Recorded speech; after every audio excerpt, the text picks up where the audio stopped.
Okay, the recommendation in this short video is a little bit different to the others I've been doing in this series, because I'm not just going to talk about one book, but three that have been really, really helpful in me researching a lot of the stuff that went into my new book, which is coming out in December, called Outside. And a lot of that book focuses on retellings of fairy tales done through poetry as like analogies for stuff going on in my own life. So as part of that, I ended up doing a lot of research into the origins of fairy tales, which is something I've done a little bit before. I've made videos on it and stuff like that, but three books in particular were really, really helpful for me. First was The Uses of Enchantment by Bruno Bettelheim. This is one I've spoken about in videos before. It leans a little too much into like Freudian takes on everything and Freudian interpretations of fairy tales for my liking.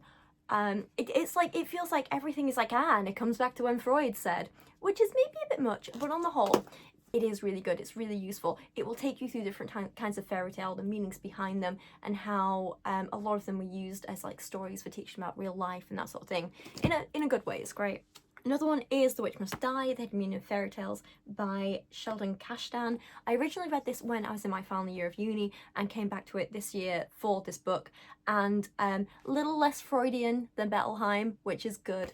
And still very, very interesting. Same sort of format. The last one is a little older, a little more outdated. Well, no, not outdated, that's the wrong word. A little more classic, if you will.